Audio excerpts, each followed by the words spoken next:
In this particular module, we will discuss programming with array. Programming with अरे का मतलब ये है कि अब हमारे पास कुछ ऐसा बाज़ दफ़ा लॉजिक आता है कि हम अपने प्रोग्रामिंग लॉजिक को जो डाटा एक्सट्रैक्ट करते हैं उसको हम किसी अरे में सेव कर लें मेमोरी में, या फिर उसको किसी टेबल में सेव करें। रिसेंट एग्जांपल्स में हमने जो डाटा फेच किया था उसको एक टेबल में सेव किया था जो कि स्कीमा में परमानेंटली सेव होता है। लेकिन हमारे लॉजिक में कुछ ऐसा डाटा भी होता है जो कि हम सेव नहीं करते, बल्कि हम सेविंग से बचने के लिए हम उसको रैम या मेमोरी में रखते हैं। तो उसको मैनेज करने के लिए हम अरे यूज़ करते हैं। स्टैंडर्ड अरे तरीका है वही है जो नॉर्मल प्रोग्रामिंग में हमने सीखा है या हम करते हैं, वही फॉलो हम यहाँ करेंगे। सिर्फ ये है कि उसमें फैच का डाटा या फैचिंग डाटा ऑफ डाटाबेस को हम किस तरह मैनेज करेंगे।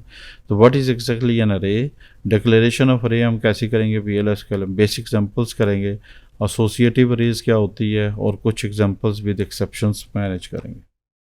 ऑल अरे consist of contiguous memory locations. इसका मतलब ये है कि मेमोरी में हम एक ख़ास लगातार बगैर गैप के हम इंफॉर्मेशन को स्टोर करना चाहते हैं, और वो मेमोरी लोकेशन इस तरह की हैं कि one by one after the other हम एक ख़ास सीक्वेंस की फॉर्म में रखेंगे। जिस तरीके से मैथमेटिक्स में हम लिखते हैं x1 x2 x3 x4 up to xn, इसी तरीके से अरे में हम लिखते हैं कि पहली location comma second location, third location, fourth location और up to whatever locations we have. So this must have some definite limitation as well. तो फर्स्ट एलिमेंट को हम कहेंगे फर्स्ट एलिमेंट, लास्ट एलिमेंट को लास्ट एलिमेंट कहेंगे, और जो दरमियान के एलिमेंट्स है वो वन आफ्टर द अदर हम इसको मैनेज करेंगे। क्रिएट अरे और रिप्लेस अरे हम इसलिए करते हैं कि अरे की डिफरेंट फॉर्मेशन को हम चेंज करते रहते हैं। हम लिखते हैं क्रिएट और रिप्लेस अरे, और इसको हम लिखते हैं वी अरे के नाम से मैनेज करते हैं एज ए टाइप, और फिर हम इसका डाटा टाइप जो है वो हम जो भी वेरिएबल कैरेक्टर है या इंटीजर है वो हम देंगे। For example in this particular example में हम अरे डिफाइन करते हैं टाइप सी लिस्ट अरे ऑफ 20, और हम कॉलम इसमें मैनेज करेंगे टेबल के साथ, टेबल डॉट emp ई नेम परसेंटेज टाइप जो हमारी कंपोजिट डाटा टाइप है, ताकि अगर टेबल की डाटा टाइप चेंज होता है तो हमें इस पर्टिकुलर प्रोग्राम को चेंज ना करना पड़े। फिर इसके अंदर में एक स्टैंडर्ड काउंटर यूज़ करते हैं ताकि हमें पता रहे कि हम कौन सी पोजीशन पे हैं, कौन सी वैल्यू है, और वैल्यू के साथ काउंटर आप डिस्प्ले कर सकते हैं। इस पर्टिकुलर केस में हम काउंटर को भी मैनेज करेंगे।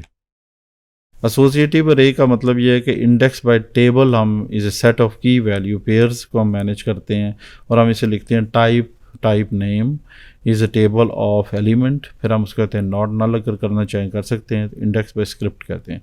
तो इस पर्टिकुलर टाइप को फिर आप असाइन करते हैं वेरिएबल जिसको हम कहते हैं table name as a type name.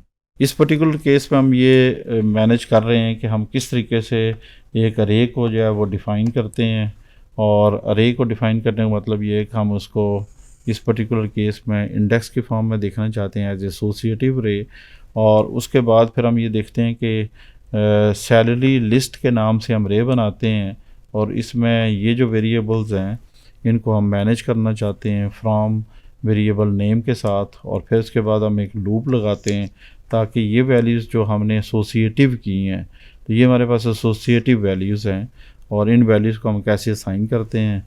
हम ये कह सकते हैं कि हमारे पास जो पहली वैल्यू है वो फर्स्ट कौन सी वैल्यू है, तो जिससे हमें पता लगता है कि हमारे पास पहली वैल्यू इस तरह। तो फिर नेक्स्ट वैल्यू के लिए हमें नेक्स्ट के साथ ऑप्शन यूज़ करने की सैलरी डॉट नेक्स्ट वैल्यू। तो एसोसिएटिव अरे का मतलब ये है कि आप रन टाइम में एलिमेंट्स जो वो ऐड करना चाहते हैं, और उन एलिमेंट्स को वन बाय वन आप अपनी अरे में शामिल करना चाहें। This is how you can make the associative अरे। जो नॉर्मल अरे है वो आप टेबल से वैल्यू एक्सट्रैक्ट करके मैनेज कर सकते हैं। इसी तरीके से हम इस प्रोग्राम को अगर रन करते हैं, और इस पर्टिकुलर केस में एक्सेप्शन भी हम यूज़ कर रहे हैं, तो अरे ख़ास वैल्यू पे जब आएगी तो हम उस ख़ास वैल्यू को कहेंगे कि जी अब हमारे पास अरे ख़त्म हो गई है, तो हमें एक्सेप्शन रेज़ करनी पड़ेगी। तो समटाइम्स हमें आइडिया नहीं होता है कि नंबर ऑफ़ वैल्यूज़ कम हो गई हैं और हमारी अरे जो है वो लास्ट एलिमेंट पे जानी चाहिए। तो लॉजिकली हम जब इसको प्रोग्राम करते हैं तो हमें डिफरेंट किस्म के सिनारियोज़ का फेस करना पड़ता है। अगर वो फेस मैनेज ना हो, यानी इसका मतलब ये कि हमें आइडिया ना हो, कुछ केसेस में आइडिया नहीं होता है कि वो अरे कहाँ तक जाएगी। हमने शायद 25,000 तक की है, और एक्चुअल वैल्यूज़ जो थी वो बाद में 27,000 या हो गई हैं, या हमें उसकी परसेप्शन पहले नहीं थी, जिसकी वजह से एक्सेप्शन रेज़ हो सकती है। तो फिर हम उस एक्सेप्शन को रेज़ करके बाकी अरे को स्टोर कर सकते हैं। Array with null and empty collection का मतलब ये है कि हमारे पास ये पर्टिकुलर एरर आता है, जिसका मतलब ये होता है कि अनइनिशियलाइज कलेक्शन हम इसको कहते हैं। हम हमने टाइप तो डिफाइन कर दी है और हमने एक काउंटर भी मैनेज कर लिया है, लेकिन हम ये कहते हैं कि चलो इसको काउंट करते हैं, तो इससे हमें एक अनइनिशियलाइज एरर आ सकता है और इसको हम कह सकते हैं कि अरे नल है। और इसी फॉर्म में हम लोग एक कलेक्शन फॉर्म में भी हम एक टाइप डिफाइन करते हैं और इसको हम एसोसिएट कर देते हैं इस पर्टिकुलर केस में, जिसकी डाटा टाइप इंटीजर है। तो हमारे पास बियॉन्ड द काउंट भी आ जाता है, यानी वो काउंट जो हम करना चाहते हैं उससे ज़्यादा हो सकता है। तो ये पर्टिकुलर केसेस होते हैं अरे में, जो हमें इनकी केयर करनी पड़ती है और इनको मैनेज किया जा सकता है। अरे की कुछ बेसिक एग्जांपल्स को एग्जीक्यूट करते हैं। मेन स्कीमा में हम एक क्रिएट और रिप्लेस के नाम से एक अरे डिफाइन करते हैं, जो कि ब्लॉक में नहीं है बल्कि मेन स्कीमा में है। तो इस पर्टिकुलर टाइप को हम मेन स्कीमा में रन करते हैं और देखते हैं कि हमारे पास अरे कैसे बनती है। और इस पर्टिकुलर केस में हमारे पास एक टाइप बनी है जिसको हम कहते हैं अरे टाइप, और इस फॉर्म में हम इसको मैनेज कर सकते हैं कि इस केस को हम किस तरीके से एग्जीक्यूट करेंगे। तो अगर हम इसको दोबारा एग्जीक्यूट करते हैं और इस फॉर्म में इसको लिखते हैं जैसे हमारे पास आता है,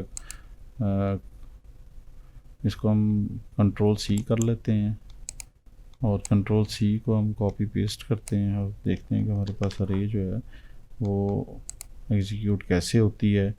और इस फॉर्म में हम ये कहेंगे कि हमारे पास एक ख़ास टाइप है जिसको हम मैनेज करने की कोशिश करेंगे। बहरहाल ये कि ये अरे जो है वो इस फॉर्म में एग्जीक्यूट नहीं हो रही है। इस फॉर्म को हम दोबारा इस पर्टिकुलर केस में जब हम डिस्कस करेंगे तो हम एक देखते हैं कि हमारे पास ये अरे कैसे चलेगी। तो अगर हम इसको देखते हैं कि नेम डॉट काउंट इसको करते हैं, इसको हम कहते हैं कलेक्शन मेथड। तो कलेक्शन मेथड में हमारे पास इसलिए एरर आ रहा है कि हमारे पास जो क्रिएट और रिप्लेस टाइप है उसमें एरर मैसेज है। इसको जब हम क्लियर करेंगे, जैसे हमारे पास ये एक स्पेस आती है तो इसमें एक एरर आता है जो कि हमें इंडिकेट नहीं हो रहा। तो इसको दोबारा रन करने की कोशिश करते हैं और देखते हैं कि अब ये पर्टिकुलर केस जो है वो एग्जीक्यूट होता है या नहीं होता है। इस फॉर्म में भी हमारे पास ये पर्टिकुलर एरर आया है जिसकी वजह से ये डिक्लेयर नहीं हो रही है। तो इन एरर्स को टाइप डेफिनेशन में, चूँकि डेफिनेशन डिफाइन नहीं होती प्रॉपरली और एरर मैसेजेस नहीं आते, तो हमें इस तरह की चैलेंजेस आती हैं जिसको हम रेक्टिफाई करके तो अब इन केसेस को आप क्लियर कर सकते हैं। हमारे इस प्रोग्राम में चूँकि वो टाइप यूज़ नहीं हो रही है और हम एक नॉर्मल एरे जो इसके अंदर इस्तेमाल हो रही है उसी को हम फॉलो कर रहे हैं, सो इसको सक्सेसफुली एग्जीक्यूट किया जा सकता है। और इसी तरीके से हमने अभी जो डिस्कशन की थी लेक्चर्स में कि एसोसिएटिव रे की एग्जांपल ली थी। इस एसोसिएटिव रे में हम ये मैनेज करते हैं कि हमारे पास कुछ वैल्यूज़ हैं जो कि हम खुद अरे में डालना चाहते हैं और वो वैल्यूज़ जो हैं वो हम एक अरे के अंदर स्टोर करने के बाद इस फॉर्म में डिस्प्ले कर सकते हैं। इन्हीं वैल्यूज़ को हम चाहें तो किसी टेबल में भी स्टोर कर सकते हैं।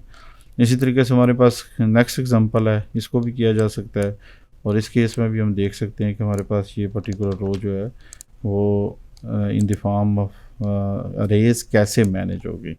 तो ये भी वो पर्टिकुलर केस है जिसमें हम लिखते हैं कि हमारे पास काउंटर फ्लॉ वैल्यू है और हमारे पास ये पर्टिकुलर टाइप फॉर्म में as a E name tab के नाम से है जिसको हम डिक्लेयर किया और इसको हम यूज़ कर रहे हैं। इसी केस को अगर हम एक्सेप्शन के साथ यूज़ करें तो इस प्रोग्राम को भी यूज़ किया जा सकता है और एक्सेप्शन के साथ आप सेफ फॉर्म में प्रोग्राम को एग्जीक्यूशन कर सकते हैं।